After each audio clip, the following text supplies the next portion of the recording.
semuanya, selamat pagi, selamat siang, selamat sore, selamat malam. Perkenalkan nama saya Kinan Fadil Muhammad. Pada kesempatan yang pertama kali ini, mari kita belajar mengenai strategi bisnis dalam situasi krisis. Ya, perlu diketahui bersama, dalam situasi yang begitu cukup sulit seperti saat ini, pastinya kita mencari cara untuk mendapatkan kebutuhan maupun keperluannya masing-masing. Dengan berbagai cara, salah satunya mencari kesempatan dalam melakukan bisnis dengan ide kreatif yang dimiliki dan juga inovatif yang dimiliki oleh masing-masing individu. Namun, sebelum kita melangkah lebih jauh, alangkah baiknya kita memahami terlebih dahulu tentang dasar-dasar bisnis atau usaha seperti jenis bisnis dan usaha, pengertian bisnis atau usaha, dan yang lain sebagainya. Usaha telah diatur di dalam Undang-Undang Nomor 3 Tahun 1982 tentang wajib daftar perusahaan. Usaha adalah setiap tindakan, perbuatan, atau kegiatan apapun dalam bidang perekonomian yang dilakukan oleh setiap pengusaha atau individu untuk tujuan memperoleh keuntungan atau laba. Kemudian, menurut Hutch and Kapoor, usaha atau bisnis adalah suatu kegiatan individu untuk melakukan sesuatu yang terorganisasi untuk menghasilkan dan menjual barang dan jasa guna untuk mendapatkan keuntungan dalam memenuhi kebutuhan masyarakat. Sedangkan menurut Griffin dan Ebert, bisnis atau usaha merupakan organisasi yang menyediakan barang atau jasa dengan maksud mendapatkan laba. Patut digarisbawahi, tentang bisnis atau usaha dapat diartikan sebagai suatu bentuk kegiatan atau usaha yang diperlukan untuk mendapatkan keuntungan atau mendapatkan laba, baik melalui barang maupun dari jasa. Nah, di dalam sebuah usaha terdapat beberapa faktor penting. Salah duanya merupakan potensi dan peluang usaha. Potensi, menurut KBBI, dapat diartikan bahwa kemampuan yang mempunyai kemungkinan untuk dikembangkan, kekuatan, kesanggupan. Sedangkan peluang usaha dapat diartikan bahwa suatu kesempatan usaha. Dalam memahami hal tersebut, kita juga bisa paham bagaimana cara menjalankan usaha yang benar dan memahami keinginan konsumen yang dinamis, berubah-ubah, serta menyikapi persaingan usaha dengan bijak. Hal tersebut sangat penting, karena potensi dan peluang usaha adalah suatu kombinasi yang apik dalam memulai sebuah usaha yang menarik. Hal tersebut dapat dikatakan suatu bentuk pekerjaan yang melakukan kegiatan secara tetap dan terus-menerus agar mendapat keuntungan, baik yang dilakukan oleh individu maupun kelompok, yang kegiatan tersebut berbentuk badan hukum atau tidak berbentuk badan hukum, didirikan dan berkedudukan di suatu tempat atau secara virtual. Nah, sedangkan potensi pasar merupakan batas yang didekati oleh permintaan kegiatan pengeluaran pemasaran industri mendekati tak terhingga untuk lingkungan yang telah ditentukan, dan tidak hanya hal tersebut saja, tapi kita harus melihat beberapa aspek seperti jenis usaha, produk, dan target pasar. Dalam merintis usaha baru, ada beberapa hal yang harus diperhatikan, yakni di dalam peluang usaha terdapat 5 jenis hal yang harus diperhatikan. Yang pertama ada bentuk usaha dan bentuk kepemilikan. Kemudian ada bidang dan jenis usaha yang dimiliki, seperti pertanian, pertambangan, konstruksi, perdagangan, jasa keuangan, tempat usaha, organisasi usaha, serta lingkungan usaha. Ya, di dalam era digital seperti ini, sangatlah mudah untuk manusia, untuk kita semua, untuk melakukan suatu pekerjaan atau menjadi wirausaha, karena tidak membutuhkan suatu tempat yang begitu besar, hanya menggunakan smartphone yang ada.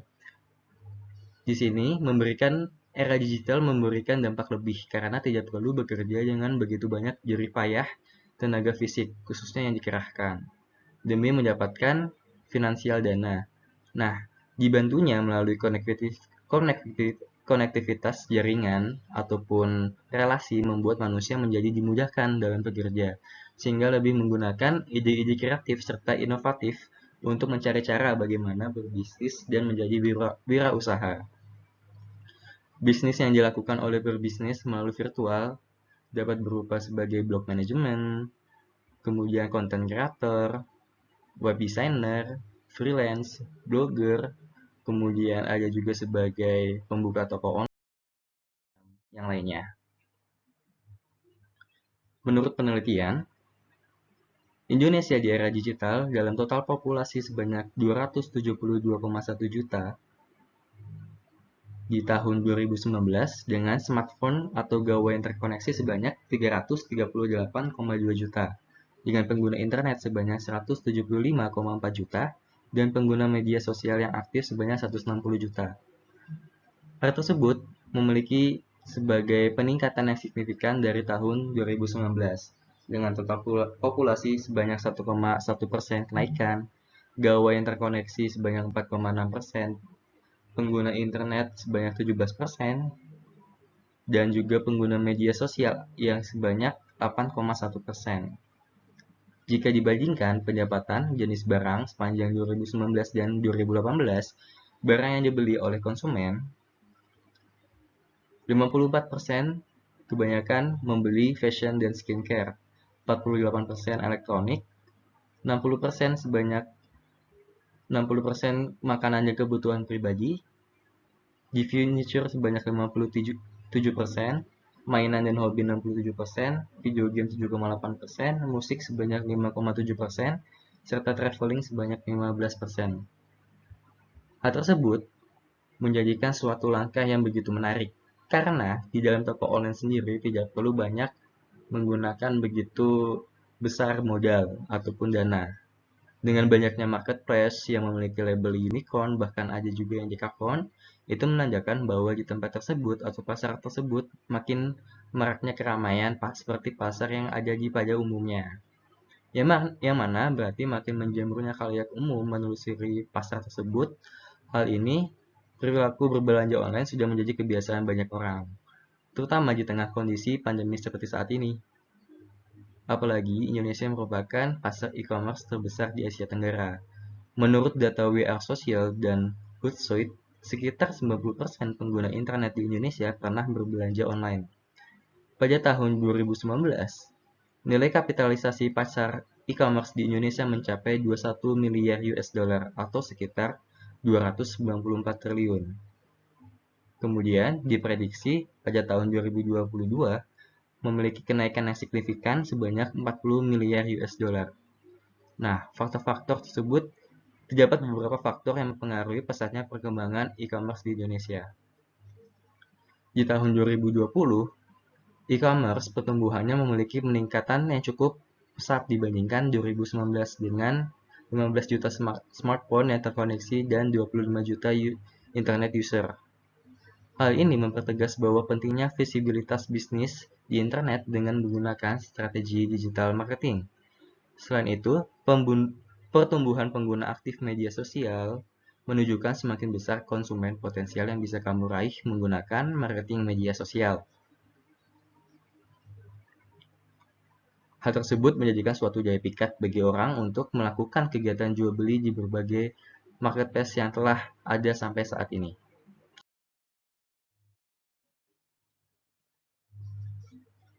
Suatu perusahaan atau toko online bantal yang bernama Mager Home Craft. Di sini saya telah mewawancarai teman saya yang memiliki sebagai CEO founder dari Mager Home Craft sendiri, yang bernama Saudara Andi Purwanto yang telah berkecimpung di dunia toko online yang bernama Mager Home Craft selama kurang lebih 3-5 tahun. Didirikannya 31 Desember 2015. Ini menjadikan suatu hal yang menarik, karena beliau mengatakan bahwasanya menjadi wirausaha merupakan suatu kebaikan karena ia dapat menjalankan yang dianjurkan, serta ingin memiliki toko atau pabrik sendiri, dan membantu perekonomian warga sekitar atau tetangga-tetangga sekitar dengan cara membantu memberikan lowongan pekerjaan bagi tetangga atau warga desa sekitar. Dengan modal yang melalui tabungan dan pekerjaan sebelumnya menjadi suatu langkah pasti untuk memulai hal yang baru. Segala kendala pun pernah dirasakan dan dijadikan pengalaman olehnya. Namun, kerikil kecil tak dijadikan penghalang olehnya. Bukti konkret yang ada, yakni dengan bertumbuh begitu pesatnya toko online tersebut yang dimiliki. Banyaknya peminat serta kebutuhan yang sesuai sebagai khalayak umum menjadikan makin bertambahnya omset yang diterima. Hal tersebut dibuktikan dengan memiliki karyawan yang lebih banyak, serta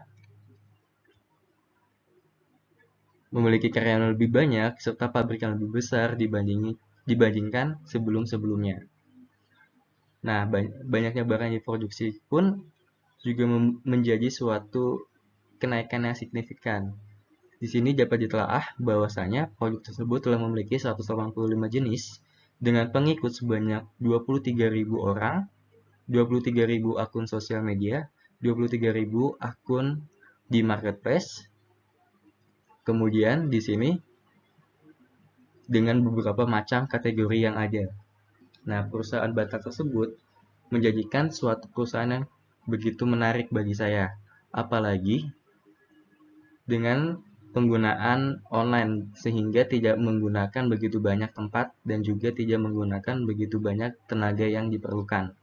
Nah, untuk tata caranya sendiri dapat dilihat dengan seperti pembuatan produksi, pemaketan, dan juga fast response dan yang lainnya, serta packingan-packingan yang dikirimkan olehnya. Pada tahun ini, barang yang dikirim dalam sehari sebanyak 3-5 karung besar. Nah, hal tersebut menjadikan suatu kekurangan karena apalagi di dalam situasi yang pandemik seperti ini. Karena sebelum-sebelumnya bisa mencapai 7-8 karung besar yang dikirimkan dalam satu hari. Adapun solusi yang dilakukan berupa membranding usaha dengan promo besar-besaran, menambah inovasi mengenai produk yang cocok serta terkini dan sesuai kebutuhan. Hal tersebut menjadi suatu motivasi bagi saya pribadi untuk menekuni kegiatan jual beli melalui toko online tersebut. Dengan kekuatan serta peluang, kekuatan saya memiliki trendy, fast respon, relasi luas, dan keterjaminan barang. Trendy ataupun kekinian menjadikan suatu kekuatan bagi saya karena di dalam diri saya selalu mengikuti perkembangan setiap hari, setiap minggu. Namun, kelemahan yang ada berupa kurangnya pengalaman serta memiliki modal yang kurang. Opportunities yang dimiliki seperti permintaan pasar yang banyak, konsumen yang banyak, ekspansi global, dan harga murah. Serta ancaman yang ada dengan seperti kompetitor banyak serta perang harga produk yang lebih murah. Nah, dalam SWO tema Matrix ini, strategi strength opportunity saya yang pertama meningkatkan penjualan dengan promo besar-besaran, serta berinovasi dengan keinginan pembeli dan menjangkau konsumen sampai tingkat nasional. Sedangkan strategi dari kelemahan dan juga ancaman sendiri, yang pertama ada menjalin kerjasama dengan pengusaha senior untuk menambah modal dan pengalaman. Dari hal tersebut menjadikan suatu motivasi besar saya untuk mendapatkan usaha-usaha yang menarik dan juga mendapatkan menjadi wirausaha yang begitu sukses, yang sangat saya idam-idam.